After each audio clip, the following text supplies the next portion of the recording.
And welcome back everybody to another exciting edition of Copa Hyperion number 50, your weekly dose of Latin American StarCraft. I'm of course your host Live VIP, and with me I'm currently joined by my lovely plushies, and I just woke up. I still have the WTL background from last night because we were casting World Team League.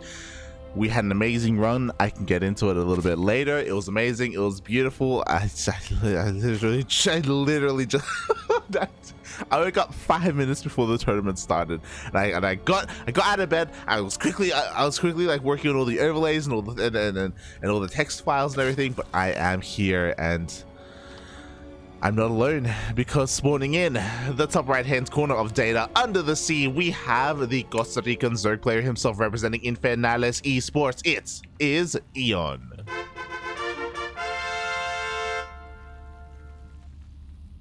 And spawning in the bottom left hand corner of data under the sea, we have the Brazilian Zerg player. He is blue, representing Eximius Gaming.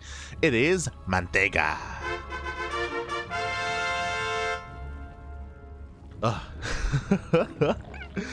Oh my god, no breakfast, no nothing. Let's go. Mantega. I'm just setting up casting tool as well. Infernales Esports, Eximius Gaming.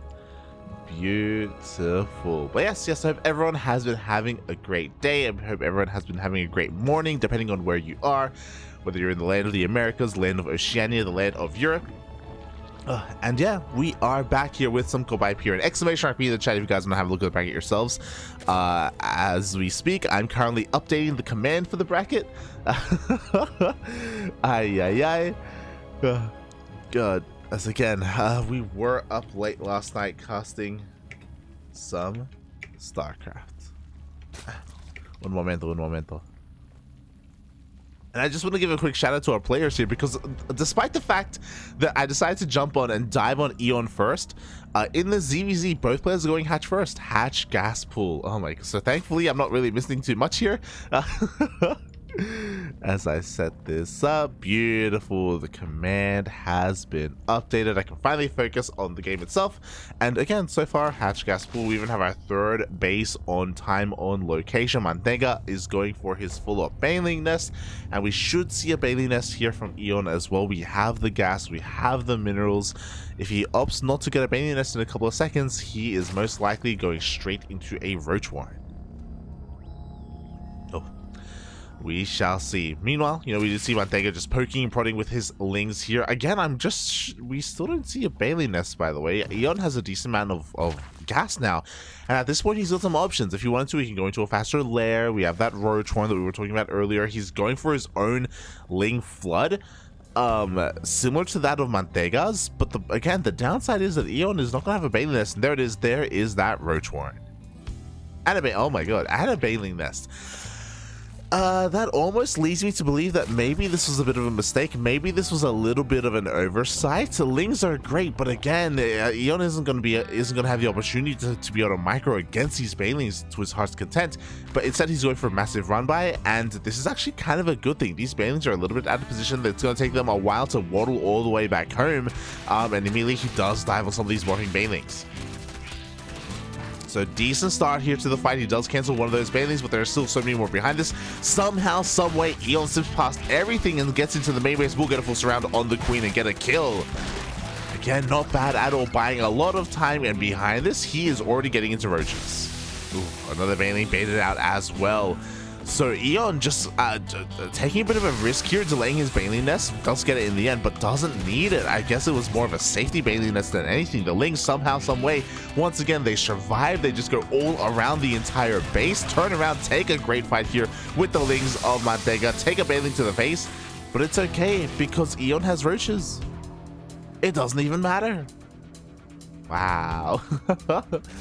And Mantega is behind when it comes to the tech. He has a lot of Ling Bane, don't get me wrong, but he needs a surround. He needs not just a surround, he also needs to force EON to turn around and go back home. As we do have a bit of a Ling run by here, head towards the main base, but you know what? EON has defensive Banelings, he has a Queen, he has a full wall. I believe it's a full wall. Up. Looks like it barely is. Again, Bailing's behind this as well. Roaches are pushing in towards the third base location. Mantega hasn't done anything with his links. He's going to settle for the third base, but even if he gets a kill, it doesn't even matter. GG gets called and EON takes the first game. Oh my god.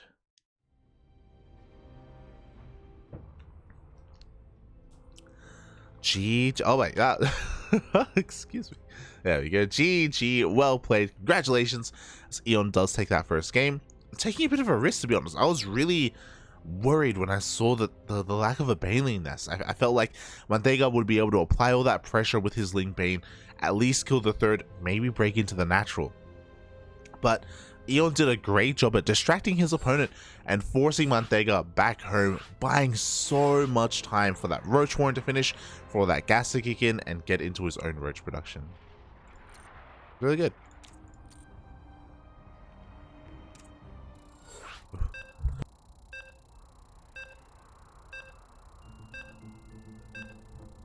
And with that, we are now loading into game number 2. Once again, one of the more standard maps. Game 1 was on Data Under the Sea, and now we are getting into Inside and Out.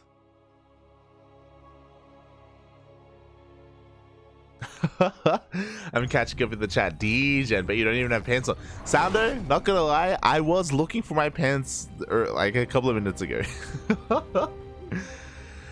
Aye, but we're still here. It's all good. And spawning in the bottom left-hand corner of Inside and Out, we have the Costa Rican Zerg player himself representing Infernales Esports. It is EON. Oh my god, and spawning in the top right hand corner of Inside and Out, we have the Brazilian Zerg player mixing things up here, going for a 12 pool opener. Representing Eximius Gaming, it is Mantega.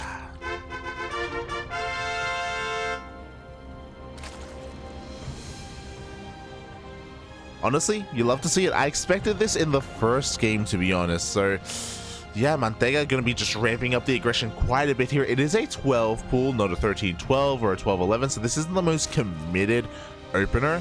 We'll see. Obviously, there are different variants of this. You can 12 pool Link Flood and have some spine crawls across the map, for example. But with a regular 12 pool, usually you do expand behind it. And again, with this, it's just designed to maybe get a kill on the natural base. Oh my god, we're Twitter, boys! Never mind. I was kind of wondering, I was like, yo, where is the hatchery? We're getting a large amount of minerals banked up, but no, Mantega is pulling every single one of these boys. He does have resources to throw down some spine crawlers across the map, as this does all get scouted here by EON. The Overlord confirms everything, and now EON can respond. How do you respond to this? Well, I mean, he does pull out of gas. He does have to prioritize those minerals. He doesn't have a natural. He does cancel it. With all that excess minerals, he can throw down some spine crawlers as soon as that spawning pool is done.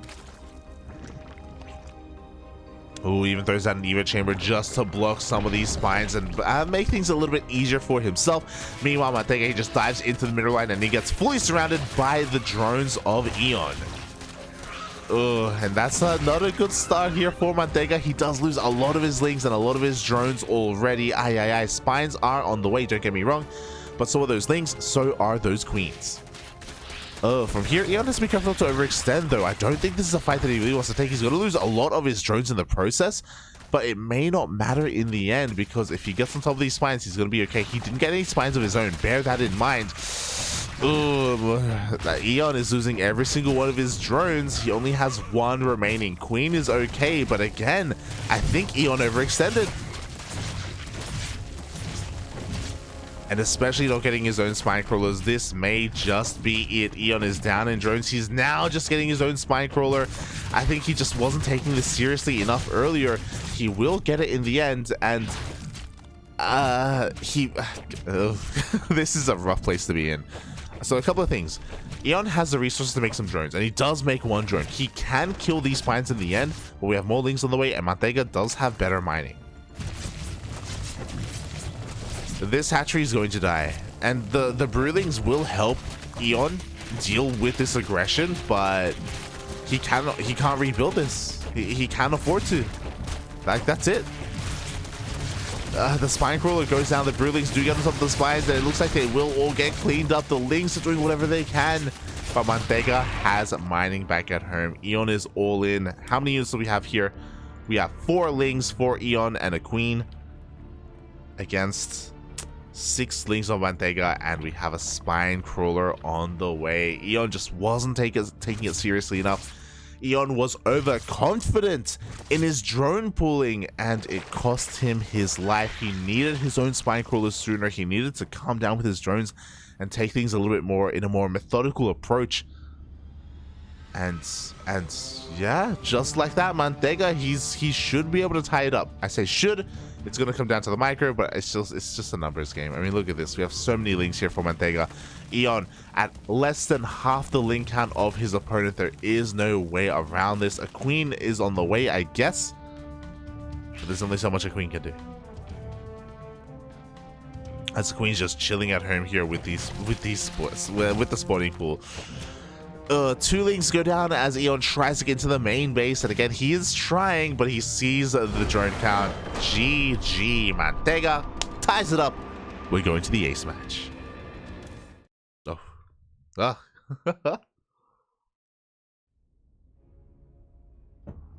wow. I'm a little bit shocked. I didn't expect this to go to the ace match, especially not in this way. EON, again, he's a very cheesy player. He's a very aggressive player. So I would have expected him to have recognized the opener and gone for a bit of a better response. And I'm sure he knew what the correct response was as well. I'm sure he does.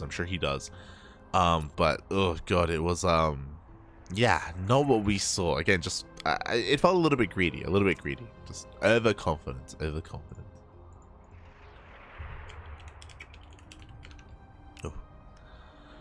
And with that, we are now getting into game number 3.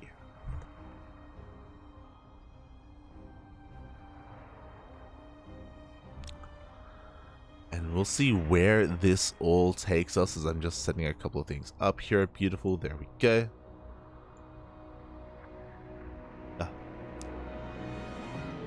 And yeah, it all comes down to this. Meanwhile, exclamation mark B in the chat if you guys want to have a look at the bracket. Oh my god, we already have a couple of updates coming in.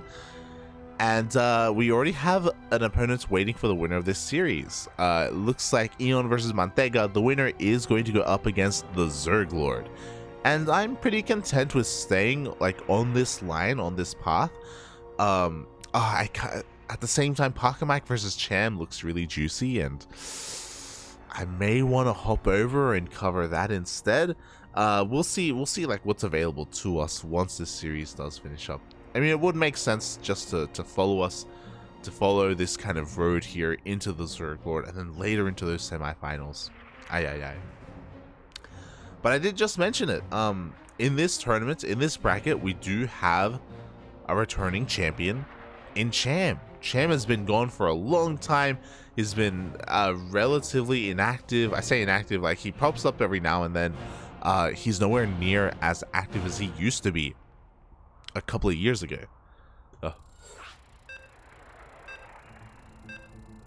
It's been a while. So it's great to see Cham once again. He is the clear favorite, and it's always one of those things where we have to play the game. Can anyone stop Cham? Anyone? Oh boy. It happens sometimes, but not too often. So best of luck to all the players in their road, in their battle against El Chamaco. But before that happens, we are getting into the ace match, and spawning in the top right hand corner of Tropical Sacrifice, we have the Costa Rican Zerg player representing Infernales Esports. He is purple, he is Zerg, he is EON. Oh my god. And spawning in the bottom left-hand corner of Tropical Sacrifice, we have his opponent, the Brazilian Zerg player, tying up that series 1-1, going to the ace match against the GM Zerg player. He is representing Eximius Gaming. It is Mantega. And he has poked the bear. EON is angry, he's upset. He had a relatively standard opener in game 1, and even in game 2, he was going for a hatch first, but the gloves are off. And that's a 14 pool. 15 pool, actually. Sorry, 15. So a 15 pool coming out from EON. I believe this is going to be more of a safety thing than anything. Is going to go pool. No, he's not expanding. The Madman is going for a proxy hatch. Oh my god. Alright. Let's go, as the drone is about to rock up. I say proxy hatch. I mean, with this, we should be seeing some spine crawlers. The first spine can be on the way. We could see a hatch into spine, but no, the drone goes all the way up to the edge, throws down a spine, and it is not within vision of Mantega. Ooh, this is a scary moment. We have a second drone coming in as well. Lings are flooding across the map. Another drone coming down, but this is for a hatchery, so the hatchery will be back at home. EON looking to get a second spine crawler in a couple of seconds.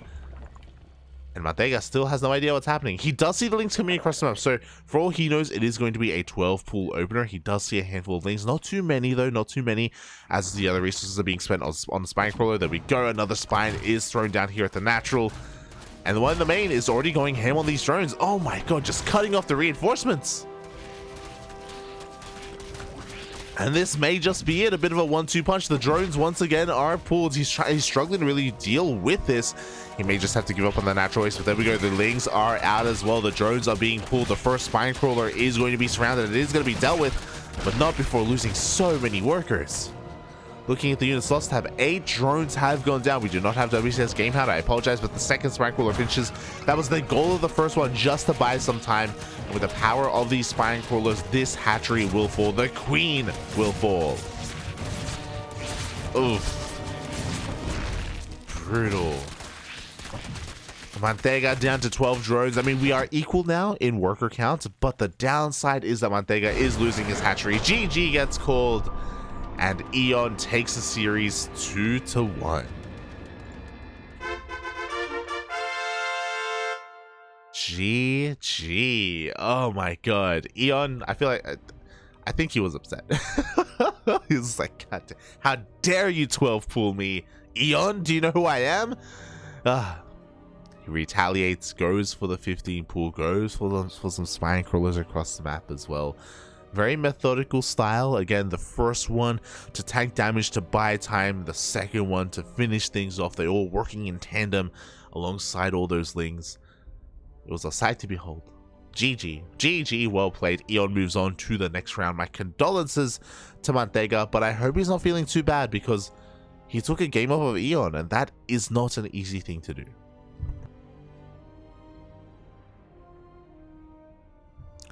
Not easy at all. So congratulations. EON does move on, and he is moving on to face another player, another opponent, another Zerg in the Zerg Lord.